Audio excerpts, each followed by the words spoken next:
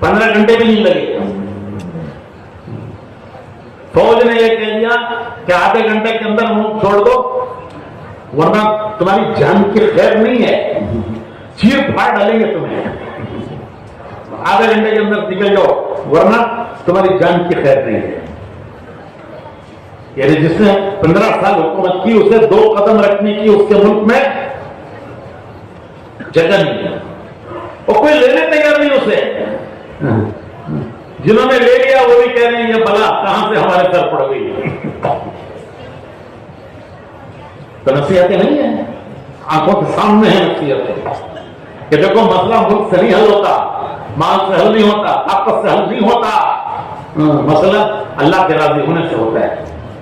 وَرِضْوَانٌ مِّنَ اللَّهِ أَكْبَرُ, وَرِضْوَانٌ مِّنَ اللَّهِ, اللہ کا راضی ہو جانا سب سے بڑی چیز ہے, اس سے بڑی کوئی کامیابی نہیں. ذَلِكَ هُوَ الْفَوْزُ الْعَظِيمُ, کہ اللہ راضی ہو گئے اس سے بڑی کوئی کامیابی نہیں, وہ ناراض ہو گئے اس سے بڑی کوئی ناکامی نہیں. یہ مسلمان کے بچے کا پہلا سبق ہے. پھر اسی کو پوچھا جائے گا خبر میں تیرا رب کون ہے, کس کے حکم پر زندگی گزار کے آیا, کس راستے پر دنیا میں جی کر آیا. حضور اکرم صلی اللہ علیہ وسلم کا چہرے مبارک دکھا کر پوچھیں گے فرشتے کہ ان کو پہچانتے ہیں یہ کون ہے. تو حدیث سے آتا ہے کہ اگر یہ حضور کے راستے پر جی کر آیا ہے تو کہے گا کہ یہ میرے وہ نبی ہیں جن کے طریقے پر میں نے زندگی گزاری ہے. میں نے دنیا والوں کے طریقے پر زندگی نہیں گزاری ہے, میں نے دنیا والوں کو دیکھ کر ان کے طریقوں پر نہیں زندگی گزاری, میں ویسے نہیں جیا جیسے دنیا جی رہی ہے. میں نے پہلے پیارے نبی کے طریقے پر زندگی گزاری ہے. وہ کہے کہ 3 سوال, یہیں سے کامیابی ناکامی کی منزل شروع ہو جاتی ہے. یہی سوال تفصیل سے قیامت تک ہوں گے میدان حساب میں, لیکن کامیابی ناکامی کی منزل یہیں سے شروع ہو جاتی ہے. حدیث شریف میں آتا ہے کہ جب فرشتے روح لینے کے لیے آتے ہیں, انسان کی روح لینے کے لیے آتے ہیں, تو جنت کا گلدستہ لاتے ہیں. کیسا استقبال ہو رہا ہے اس کا, بوکے بوکے. کسی کو مبارکباد دینے جاتے ہیں تو پھول لے جاتے ہیں, کیا بولتے اسے, ایسا رہتا نہیں پھولوں کا بوکے گلدستہ. تو فرشتے جب اس کی روح لینے کے لیے آتے ہیں کیسا منظر ہوگا کہ اس کو مبارکباد دینے کے لیے جنت کے گلدستہ لاتے ہیں. ابھی ذہن میں آتا ہے 70 قسم کے پھول, ہر پھول کا رنگ الگ, ہر پھول کی خوشبو الگ, مبارکباد دیتے ہوئے آتے ہیں. مبارکباد. یا ایتھا النفس المطمئنہ, یا ایتھا النفس المطمئنہ ارجعی الی ربک راضیۃ مرضیہ فادخلی فی عبادی وادخلی جنتی.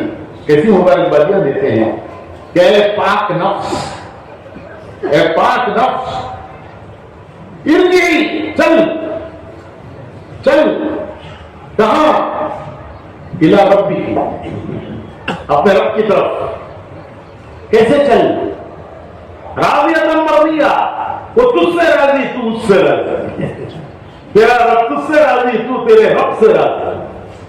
فادخلی فی عبادی, اس سے نیک بندوں میں داخل ہو جا. وادخلی جنتی, اس کی جنت میں داخل ہو جا. کیسی مبارکبادیاں دیتے ہوئے آتے ہیں. جب اس کی روح کو آسمانوں کی طرف لے کر جایا جاتا ہے تو آسمانوں کے فرشتے کہتے ہیں کہ کس مبارک انسان کی روح ہے, اس کی خوشبو نے ہمارے آسمانوں کو معطر کر دیا. اس کی روح میں خوشبو آئی, وہ اعمال کی خوشبو ہے. نمازیں پڑھی اس کی خوشبو, نماز تلاوت کی اس کی خوشبو, ذکر کیا اس کی خوشبو, اللہ کے حکموں پر چلے اس کی خوشبو, نافرمانی سے بچے اس کی خوشبو. روح میں خوشبو آتی ہے. پھر اس روح کو لے کر فرشتے آسمانوں کی طرف جاتے ہیں تو آسمانوں کے فرشتے کہتے ہیں کہ اس کی خوشبو نے ہمارے آسمانوں کو معطر کر دیا. یہ کون ہے, کہا جاتا ہے فلاں فلاں جگہ کا رہنے والا. فرشتے کہتے ہیں مرحبا, اس کے لیے آسمانوں کے دروازے کھول دو. اس کی روح اللہ کے حضور میں سجدہ کرتے ہیں. پھر کہا جاتا ہے اسے ایلین میں رکھو جہاں نیکوں کی روح کی جاتی ہے. دیکھو بھائی روح مرتی نہیں ہے، روح کو موت نہیں ہے، روح مرتی نہیں ہے. پھر موت کسے کہتے ہیں؟ موت کہتے ہیں روح کا جسم سے نکل جانا. جسم میں روح پڑ گئی زندگی ہے، جسم سے روح نکل گئی موت ہے. جسم گیا زمین میں تو روح بھی مٹی میں گئی. ارے روح بھی مٹی میں گئی. اس کو لینے کے لیے فرشتہ آیا، بھلی ہے تو بھلے انداز میں، بری ہے تو برے انداز میں. جب ماں کے پیٹ میں بچہ مکمل ہو جاتا ہے تو بچے کا جسم پرورش پایا، جو ماں باپ نے کھایا اس سے پرورش پایا جسم. اور جب جسم مکمل ہو جاتا ہے تو آسمان سے فرشتہ روح آتا ہے، اللہ کے خزانے سے لاتا ہے. وہ دنیا کی چیزوں سے روح نہیں بنی، وہ سب دنیا کی چیز استعمال نہیں ہوئی. جسم وہ تو جو کچھ ماں باپ نے کھایا اس سے پرورش پایا، لیکن روح اللہ کے خزانے سے آئی، فرشتہ لایا اور جسم میں ڈال گیا. اور جب روح لینے کے لیے آئے گا تو پھر فرشتہ آئے گا اور وہ روح لے کر جائے گا. انا للہ کہاں سے آئی تھی؟ وہاں پر جسم گیا زمین میں مٹی میں، لیکن روح مرتی نہیں ہے. روح کو موت نہیں ہے، بھلی روح ہے. اس کا معاملہ یہ ہے. اور اگر بگڑی ہوئی ہے، اعمال کا بگاڑ روح کو بدبودار بنا دیتا ہے. حدیث شریف میں آتا ہے آدمی جھوٹ بولتا ہے تو اس کے منہ سے بدبو نکلتی ہے، تو اس بدبو سے فرشتہ دور بھگ جاتا ہے، فرشتہ دور چلا جاتا ہے اس بدبو کی وجہ سے. تو ہر گناہ بدبودار ہے اور ہر نیکی خوشبودار ہے. نیکیاں ہوئی تو روح میں خوشبو آئی، آسمانوں میں خوشبو پھیلتی ہے. فرشتے کہتے ہیں مرحبا مرحبا. اور اگر بگڑی ہوئی روح ہے تو فرشتے کہتے ہیں اس کے لیے آسمان کے دروازے نہیں کھولیں گے، پھینک دو اسے. سجین جہاں بروں کی روحیں رکھی جاتی ہیں وہاں پھینک دو. تو میرے بھائیوں ہماری ایک زندگی ہے، ہماری ایک زندگی ہے. تو حضور نے پہلا خطبہ کیا فرمایا؟ پھر بھول گئے اتنے جلدی. میں کہہ رہا ہوں یاد رکھو اسے، بھولنے کی چیز نہیں، یاد رکھنے کی چیز ہے کہ اللہ سے اپنا معاملہ صحیح کر لو، صحیح کرو، کنیکشن جوڑو. تو پھر کیا ہوگا؟ محبوب سے اللہ معاملہ درست کر دیں گے. حضرت سیدنا بلال رضی اللہ تعالیٰ عنہ جب انتقال کا وقت آیا تو بیوی پاس بیٹھی ہوئی تھی، رونے لگی اور یہ کہنے لگی کہ یہ کہہ رہی تھی واک کربا. کرب کہتے ہیں عربی میں رنج اور غم کے وقت کو، کہ کیسے رنج کا غم کا وقت ہے. میرے شوہر دنیا سے جا رہے ہیں، کوئی معمولی شوہر، حضور کے ہر وقت کے خادم، اسلام کے پہلے مؤذن داعی. مؤذن اذان دعوت ہے، اسلام کے پہلے مؤذن داعی، وہ دنیا سے جا رہے ہیں، حضور کے ہر وقت کے خادم. تو بیوی رونے لگی، کہنے لگی کیسے غم کا وقت ہے. حضرت بلال نے سنا اور فرمایا کہ تو الگ بول رہی ہے، یہ رنج کا غم کا وقت نہیں ہے، یہ خوشی کا وقت ہے. ابھی تھوڑی دیر میں دنیا سے جاؤں گا، میرے آقا محمد رسول اللہ صلی اللہ علیہ وسلم انتظار کر رہے ہیں. وہ میرا انتظار کر رہے ہیں کہ آج کون آ رہا ہے؟ آج بلال آ رہا ہے. میرے دوست، ان کے دوست کون؟ صحابہ، وہ انتظار کر رہے ہیں کہ آج کون آ رہا ہے؟ آج بلال آ رہا ہے. تو یہ خوشی کا وقت ہے یا رنج کا غم کا وقت ہے؟ میں مثال دیتا ہوں سمجھانے کے لیے. ہمارے بہت سے لوگ سعودی عرب میں، دبئی میں، امارات میں، کویت میں، قطر میں کام کرتے ہیں. وہ چھٹیوں میں وطن آتے ہیں. تو ایک آدمی دبئی کے ایئرپورٹ پر جہاز کے انتظار میں کھڑا ہے، ہاتھ میں بورڈنگ پاس ٹکٹ، دبئی کے ایئرپورٹ پر کھڑا ہے اور وہ خیالات میں گم رہے، کہ تھوڑی دیر میں جہاز میں بیٹھوں گا تو جہاز اڑے گا، چند گھنٹوں میں بنگلور میں اترے گا، میری بیوی آئی ہوگی مجھے لینے کے لیے. کیا آج کون آ رہا ہے؟ شوہر آ رہا ہے، بچے آئے ہوں گے. کیا کون آ رہا ہے؟ ابو آ رہے ہیں. اور میرے استقبال میں میرے گھر میں بریانی پکی ہوگی. تو اسے گھر کی بریانی کی خوشبو کہاں آ رہی ہے؟ دبئی کے ایئرپورٹ پر اسے گھر کی بریانی کی خوشبو آ رہی ہے. صحابہ کہتے ہیں کہ یہ احد کے پہاڑ سے جنت کی خوشبو آ رہی ہے. مدینہ منورہ میں احد کا پہاڑ ہے، تو صحابہ کہتے ہیں کہ یہ احد کے پہاڑ سے جنت کی خوشبو آ رہی ہے. بھائیو، ہم اس زندگی سے کتنی دور ہو چکے ہیں. یہ تھی ہماری زندگی، ہم اس زندگی سے کتنی دور ہو چکے ہیں.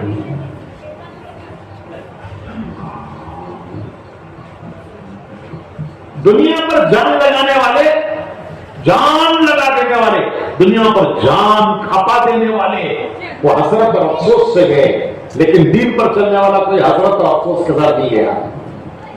اسے پوری امید کہ میرا مالک وہ بڑا قدردان ہے. دنیا پر جان کھپانے والے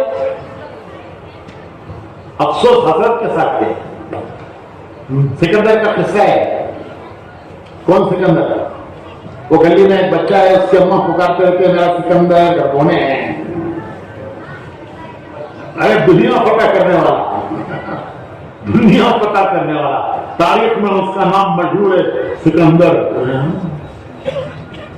جب اس کی موت کا وقت آیا تو اس نے وصیت کی کہ میرے دونوں ہاتھ میرے کفن کے باہر رکھو. تو درباریوں نے پوچھا کیسی وصیت؟ آپ کا بڑا سمجھدار تھا سکندر، کوئی معمولی آدمی نہیں تھا جو دنیا فتح کرنے کے لیے نکل پڑا. تو درباری کہنے لگے کہ ایسی وصیت تو کسی نے نہیں کی، آپ کیوں کر رہے ہیں؟ تو کہنے لگا کہ دنیا دیکھ لے کہ فوجوں کو شکست دینے والا، بادشاہوں کو تختوں سے اتارنے والا، ان کے خزانے حاصل کر لینے والا، وہ سینکڑوں سال کے جو خزانے ان کے باپ دادا کے زمانوں سے جمع کیے ہوئے ان کے خزانے وہ سب سکندر کے ہو گئے. وہ دنیا سے کیا لے جا رہے ہیں؟ دنیا دیکھے کہ میں کیا لے جا رہا ہوں. لایا تھا کیا سکندر، دنیا سے لے گیا. پھر دونوں ہاتھ خالی باہر کفن سے نکلے. یہ سب کی بات ہے جن کی ان کی جنہوں نے دنیا پر جان کھپائی اور جنہوں نے دین پر جان کھپائی، یہ ہیں حضرت بلال، کہ وہ خوشی جا رہے ہیں کہ وہاں میرا انتظار ہو رہا ہے، حضور انتظار کر رہے ہیں، صحابہ انتظار کر رہے ہیں. تھوڑی دیر میں دنیا میں جاؤں گا، ان سے جا کے ملوں گا، میرے محبوب سے ملوں گا. تو بھائیو، ہماری ایک زندگی ہے، وہ ہے لا الہ الا اللہ محمد رسول اللہ. یہ کنیکشن قائم کرنا ہے. کیا کنیکشن؟ کہ ہم بندے ہیں، وہ ہمارا رب ہے. ہم بندے ہیں، وہ ہمارا رب ہے. یہ بندگی کا تعلق ہمارا اللہ سے. ہم اللہ کے بندے ہیں، وہ ہمارا رب ہے. اللہ ہے وہ تو سب مانتے ہیں، غیر مسلم بھی مانتے ہیں اللہ ہے. نہیں مانتے؟ ارے مانتے نہیں مانتے، لیکن ویسے نہیں مانتے جیسا اس کو ماننا چاہیے. مکے کے مشرکین بھی اللہ کو مانتے تھے،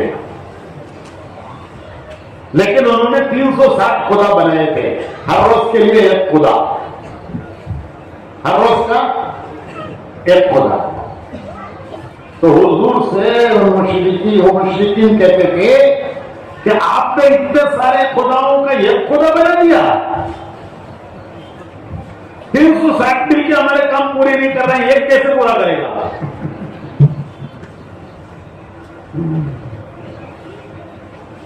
اللہ پاک نے ان کا جملہ قرآن میں نقل کیا. مشرکین مکہ اجعل الآلہۃ الہ واحد، اجعل الآلہۃ الہ واحد ان ھذا لشیء عجاب. ارے اتنے سارے خداؤں کا ایک خدا بنا دیا، یہ تو بڑی عجیب چیز ہے. تو دنیا مانتی ہے لیکن ویسے نہیں مانتی جیسے اللہ کو ماننے کا حق ہے. وہ حق نبی بتائیں گے کیا ہے، وہی اسی کا نام ایمان ہے. اللہ سے تعلق دو چیزوں سے قائم ہوتا ہے، ایک اس پر یقین، اس پر ایمان جیسا وہ ہے، دوسرے اس کی اطاعت. یہ دو چیزیں ہیں جس سے اللہ سے رشتہ جڑتا ہے، کنیکشن جڑتا ہے. ایک اس پر یقین ایمان، دوسرے اس کی اطاعت. ایمان کی دلیل اطاعت ہے، ایمان کی دلیل اطاعت ہے. کیا دلیل ہے ایمان کی؟ ایمان کی دلیل یہ ہے کہ وہ اللہ کے حکم سے چلتا ہے، اللہ کی نافرمانی سے بچتا ہے. یہ دلیل ہے ایمان کی. ارے بھائی ایمان کیا دلیل ہے ہوگا؟ تو ایمان کی دلیل اطاعت ہے اللہ کی.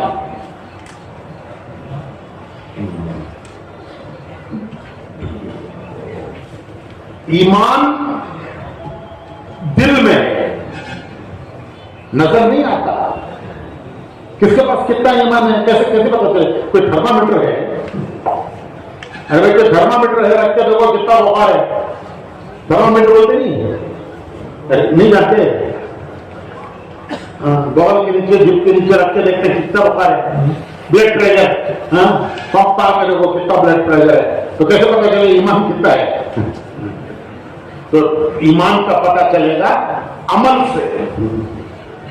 ایمان کا عمل سے پتہ چلے گا کہ جتنا جتنا ایمان دل میں آئے گا اتنا اتنا اسلام جسم سے ظاہر ہوگا. ایمان دل میں آتا ہے، اسلام جسم سے ظاہر ہوتا ہے. یہ دلیل ہے ایمان کی کہ اس کے جسم میں اسلام ہے. ایمان نظر نہیں آتا لیکن اسلام نظر آتا ہے. وہ بتاتا ہے کہ دل کے اندر ایمان بڑھنا ہے، اللہ کی اطاعت کتنی ہے، اس کی نافرمانی سے بچنا کتنا ہے. تو اللہ سے تعلق دو چیزوں سے قائم ہوتا ہے، ایک اس پر ایمان یقین، دوسرے اس کی کیا اطاعت. نافرمانی کے ساتھ تعلق نہیں کام ہوتا. نافرمانی، ارے اس کی نافرمانی کر کے اسے راضی کر دیں گے، اسے نافرمانی کر کے اسے راضی کریں گے یا اس کی اطاعت کر کے اسے راضی کریں گے؟ میرے بھائیو یہی تبلیغ ہے، یہی تبلیغ ہے کہ اللہ سے ہمارا رشتہ قائم ہو بندگی کا، کہ ہم بندے ہیں وہ ہمارا مالک ہے. حکم دیکھیں گے اللہ کا، طریقہ دیکھیں گے رسول اللہ صلی اللہ علیہ وسلم کا. یہ ہے لا الہ الا اللہ محمد رسول اللہ. بندے اللہ کے، حکم اللہ کا دیکھیں گے. امت کے رسول اللہ کے طریقہ ہر چیز میں، خوشی میں، غم میں، صحت میں، بیماری میں، جوانی میں، بڑھاپے میں، خوشی میں، غم میں، صحت میں، بیماری میں، تنگی میں، فراخی میں، ہر حال میں ہم حضور کا طریقہ دیکھیں گے کہ ہم حضور کی امتی ہیں. ہم دنیا والوں کے طریقوں پر نہیں چلیں گے، ہم دنیا والوں کے طریقوں کو نہیں دیکھیں گے، ہم حضور کے طریقوں کو دیکھیں گے. یہ ہے کلمہ، یہی تبلیغ ہے، یہی دین ہے.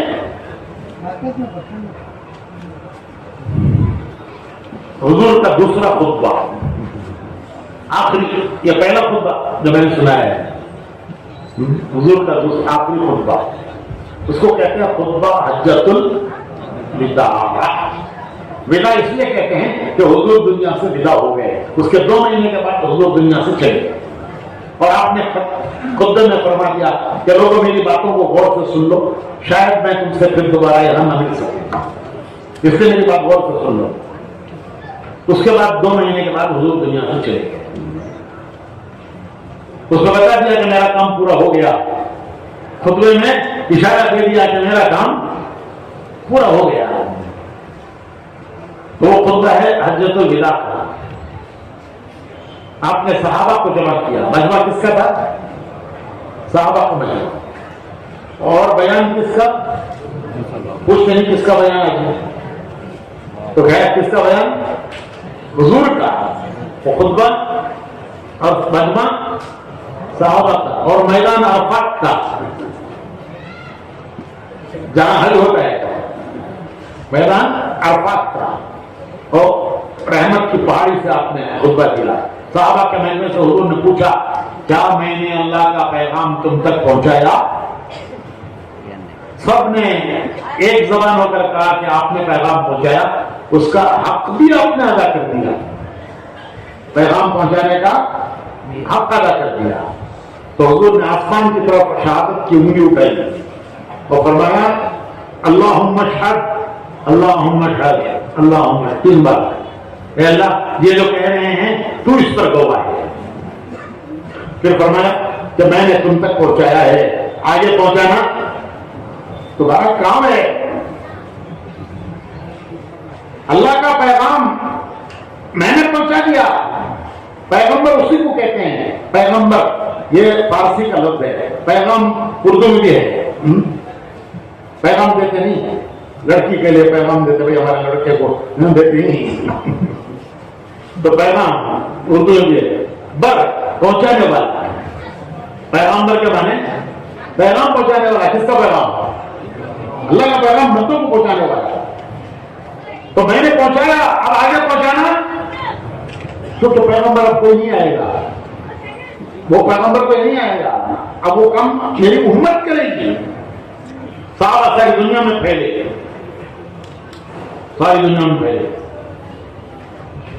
ایک مثال دیتا ہوں.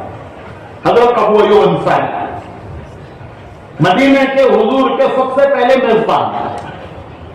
جب حضور ہجرت کر کے مدینہ آئے تو حضور کا گھر تو مکے میں تھا. مدینے میں تو کوئی گھر نہیں تھا. ظاہر بات ہے کہ حضور کسی کے گھر ٹھہریں گے تو حرم مدینے کے ہر شخص کی خواہش تمنا تھی حضور میرے گھر ٹھہرے. لیکن یہ خوش نصیبی حضرت ابو ایوب انصاری کے حصے میں آئی. حضور نے فرمایا کہ میری اونٹنی کو چھوڑ دو. وہ جا کے جہاں بیٹھے گی میں اس کے گھر رہوں گا. وہ جا کے بیٹھی حضرت ابو ایوب کے گھر. حضور نے فرمایا یہ اشارہ ہے اللہ کی طرف سے میں ان کا ٹھہروں گا. حضور ان کے یہاں 7 مہینے ٹھہرے. کتنا؟ 7 مہینے ان کے یہاں ٹھہرے.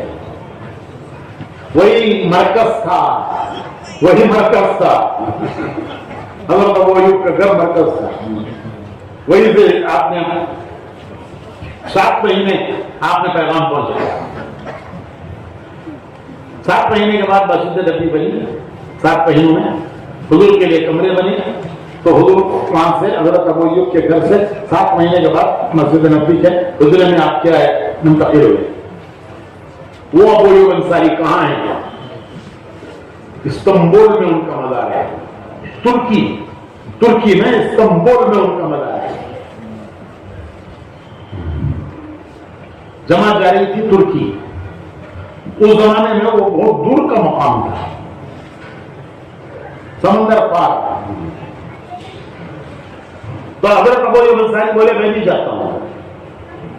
تو ان کے لڑکے بولے کہ ابا آپ تو بوڑھے ہو گئے ہیں, معذور ہو گئے ہیں, ہم جاتے ہیں آپ کی طرف سے.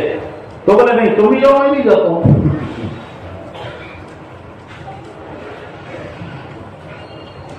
تو ترکی پہنچ کے بیمار ہو گئے. ان کی تیمارداری کے لیے امیر صاحب آئے. امیر صاحب نے دیکھ کر اندازہ لگایا کہ ان کا آخری وقت ہے, دنیا سے جانے والے ہیں. خود حضرت ابو ایوب انصاری کو بھی اندازہ ہو گیا کہ میرے دنیا سے جانے کا وقت آ گیا ہے. تو ابھی سب پوچھتے ہیں کہ اے صاحب یہ رسول آپ کی کوئی آخری تمنا آرزو میں پوری کرنے کے لیے تیار ہوں. کیا کہتے ہیں حضرت ابو ایوب انصاری؟ ان کے مزار میں جو پتھر لگا ہوا ہے دیوار پر, اس پتھر پر یہ سارا لکھا ہے. پتھر پہ لکھا ہوا ہے.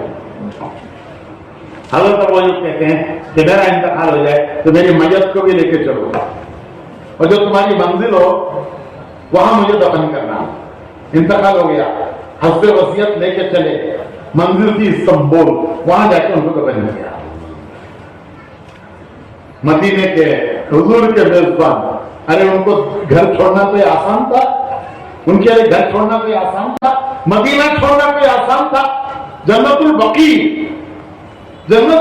جیسا قبرستان چھوڑنا آسان تھا؟ مدینہ چھوڑنا آسان تھا؟ ارے وہ گھر جس گھر میں حضور کی یادیں تھیں، حضور یہاں بیٹھے تھے، یہاں سوئے تھے، یہاں حضور نے لوگوں سے ملاقات کی تھی، یہاں لوگوں کو دین کی بات دعوت دی تھی، وہ گھر کتنا اس کو چھوڑنا کتنا مشکل لگا ہوگا ان کو، لیکن کیوں گئے؟ ایک ذمہ داری ہے، حضور نے ذمہ داری امت پہ ڈالی ہے۔ وہاں کئی صحابہ کے مزارات ہیں، وہاں کے ایک عالم ہم کو لے گئے تھے زیارتیں کرانے، تو ہم آخر میں زیارتیں کرتے ہوئے پہنچے حضرت ابو ایوب انصاری کے مزار پر، تو وہ عالم کہنے لگے کہ چند سال پہلے ایک جماعت آئی، اس میں بھی ایک بڑے میاں تھے، یہاں آ کے وہ بیمار ہوئے، انتقال ہو گیا، تو ان کا معاملہ قاضی کے پاس گیا کہ ایک اجنبی آدمی غیر ملکی کہاں دفن کرنا ہے، اسے حکومت کی اجازت کے بغیر غیر ملکی کو نہیں کر سکتے دفن۔ تو قاضی نے، وہاں قاضی جج ہوتا ہے، جج کا پاور ہوتا ہے اسے، تو قاضی نے پورا کیس کرایا، تحقیق کی کہ یہ ہمارے ملک میں کس لیے آئے، تجارت کرنے آئے، ملک گھومنے آئے، مال کمانے آئے، اور آخر میں انہوں نے تحقیق کر کے فیصلہ لکھا کہ یہ مرحوم کے معنی ان پر اللہ کی رحمت ہو، یہ ہمارے ملک میں اس کام کے لیے آئے جس کام کے لیے حضرت ابو ایوب انصاری آئے تھے۔ پھر اس نے لکھا کہ ان کو ان کے قبرستان میں دفن کرو، اس قبرستان میں اب تدفین نہیں ہوتی، بند ہے۔ تو قاضی نے لکھا کہ ان کو وہاں دفن کرو، تو وہ عالم کہنے لگے بڑے بڑے امیر وزیر کوشش کرتے ہیں تو اس قبرستان میں ایک خبر کی جگہ مل جائے، نہیں ملتی، یہ اجنبی مسافر کس نے قاضی کے دل میں ڈالا کہ ان کو قبرستان میں دفن کرو، کیونکہ یہ اسی کام کے لیے آئے جس کام کے لیے حضرت ابو ایوب انصاری آئے۔ یہ ایسا مبارک کام ہے، یہ ایسا مبارک کام ہے، پوری امت کی ذمہ داری ہے۔ تو اس امت کے دو کام ہیں، ایک خود اپنی ذات سے دین پر چلنا، دوسرے امت کو دین پر لانے کی کوشش اور محنت کرنا، اسی کا نام تبلیغ ہے۔ میں ابھی 4 مہینوں میں اللہ کے فضل و کرم سے 4 بر اعظموں میں ہو کے آیا ہوں، 4 مہینوں میں اللہ نے 4 بر اعظموں میں پہنچایا، ویل چیئر پہ، ابھی دیکھیں گے ویل چیئر میں ہے تو 4 بر اعظم ہو رہے ہیں، آسٹریلیا، یورپ، کینیڈا، امریکہ۔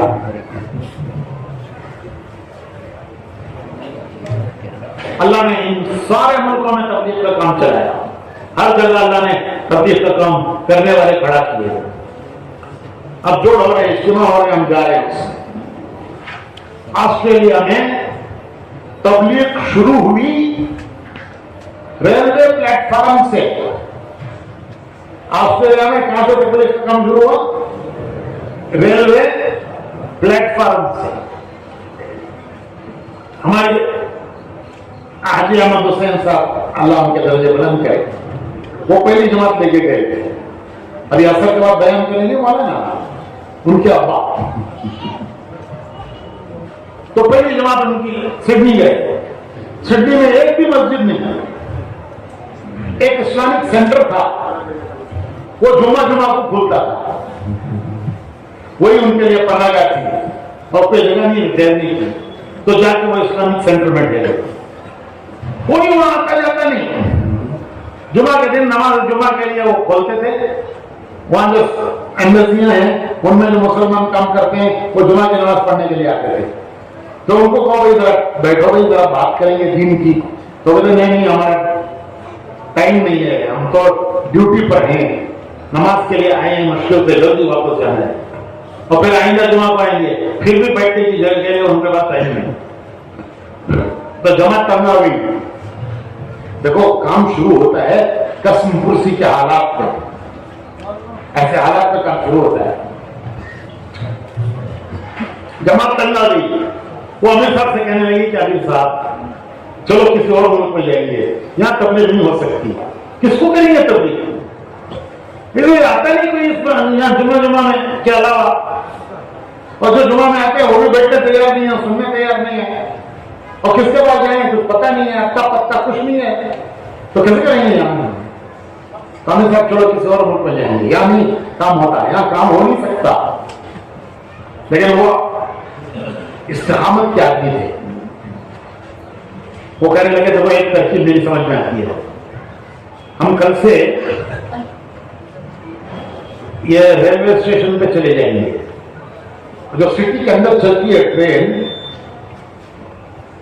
جیسے بنگلور میں ہے نا میٹرو، جو سٹی کے اندر چلتی ہے، ویسے ٹرین وہ پورے سٹی میں چلتی ہے، اس کا اسٹیشن وہاں سامنے ہے. تو انہوں نے کہا ہم وہاں چلے جائیں گے، پلیٹ فارم پر جا کر چادر بچھا کے بیٹھ جائیں گے، تعلیم کریں گے.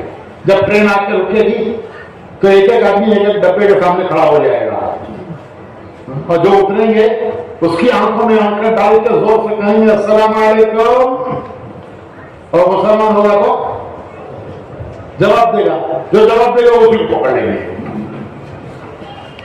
کیا بھائی ہم ہندوستان سے تیرے سے ملنے آئے ہیں، تجھ سے بات کرنے آئے ہیں، یہیں بیٹھ کے پلیٹ فارم پر تھوڑی دیر بات کریں گے، یہیں پلیٹ فارم پہ بیٹھ کے بات کریں گے.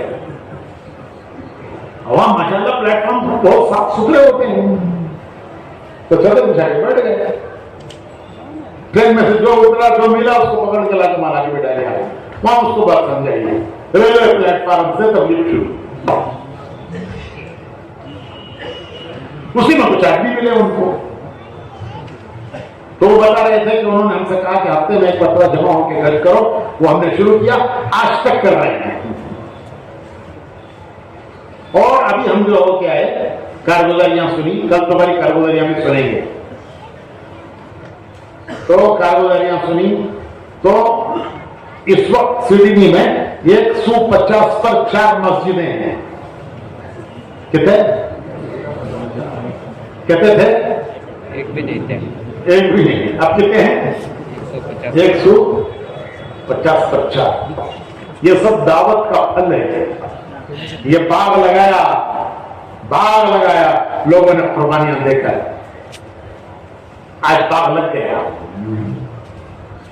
یہ تو میں ابھی دیکھتا آیا پورے راستے میں سپاری کے درخت ہیں. نہیں لگانے والوں نے کتنی محنت سے لگایا ہوگا، کتنی محنت سے انہوں نے لگایا ہوگا. آج وہ سپاری ایکسپورٹ ہو رہی ہے. تو یہ دعوت کا پھل ہے. جان لگا کر، مال لگا کر، قربانیاں دے کر لوگوں نے لگایا، آج اس کا پھل کھا رہے ہیں. پھر ہم یورپ گئے، پرتگال، یہ جو گوا ہے نا ہمارا گوا، وہ پرتگال کے قبضے میں تھا. لسبن وہاں کا شہر ہے. وہاں 28 ملکوں کے لوگ جمع ہوئے، یورپ کے 28 ملک. یہ وہ ملک ہیں جن میں تبلیغ کا کام چل رہا ہے، وہاں کام کرنے والے ہیں. وہ سب آئے تھے ذمہ دار. جیسے آپ لوگ جمع ہوئے ہیں، کہاں سے جمع ہوئی؟ چار نامہ بولے، ساگر، چنگیری، چیرے بچی بھی تمہارے پاس ہے سر. تو ایسا نہ رہے، ملکوں سے France, Germany, Holland, Finland, Switzerland, Italy, تو 28 ملکوں کے لوگ. وہ 28 ملکوں کے لوگوں نے کارگزاریاں سنائی ان کا کیسے کام ہو رہا ہے. آئندہ کے لیے عزائم کر کے گئے کیا نہیں کیسے کام کرنا ہے. آئندہ کے لیے عزائم ارادے کر کے گئے. ہم نے مجھ سے عرض کیا کہ دیکھو دنیا کے مختلف ملکوں سے اللہ نے لا کر تمہیں یورپ کی سرزمین پر بسایا ہے، دین کے کام میں لگایا ہے، اس کو مضبوطی سے پکڑو. پھر ہم گئے کینیڈا میں اجتماع، 10,000 کا مجمع تھا. ان ملکوں میں 10,000 کا مجمع کوئی معمولی بات نہیں ہے. پھر نیو یارک گئے. کینیڈا میں وہ بہت لمبا چوڑا ملک ہے، ایک کنارے سے دوسرا کنارہ 5 گھنٹے کا ہوائی جہاز. کینیڈا کے ایک کنارے سے دوسرا کنارہ 5 گھنٹہ لگتے ہیں ہوائی جہاز سے. پھر ہم نیو یارک میں نیو یارک ایک ایسا شہر ہے کہ ایک زمانہ تھا کہ اگر کوئی بدقسمتی سے پیر کے دن مرا تو اسے اتوار تک انتظار کرنا پڑتا تھا مردے کو نماز جنازہ کے لیے. اس کو لے جا کے آئس روم میں رکھ دیتے تھے میت کو. ہسپتال میں مردے کو رکھتے ہیں آئس روم. تو اگر کوئی بدقسمتی کا مارا موت اس کو پیر کو آ گئی تو اسے اتوار تک اسے مردے کو بھی انتظار کرنا پڑتا تھا کہ کوئی اتوار کو آئیں گے میری نماز زیادہ پڑھ کے مجھے دفن کریں گے. لوگ پوچھتے تھے کہ مولوی صاحب یہاں ٹائم نہیں ملتا, کیا جمعہ کی نماز ہم اتوار کو پڑھ سکتے ہیں؟ ایسا شاید اجتماع ہوا, محنت ہوئی. ہم بھی 1980 میں گئے پہلی مرتبہ, بعد میں بھی کئی بار جانا ہوا لیکن پہلی مرتبہ گئے 1900 کتنے سال ہوئے دیکھو ذرا موبائل میں ڈال دو 40 پر 4 سال. اور ہماری جماعت کو نیو یارک میں ڈالا گیا تھا.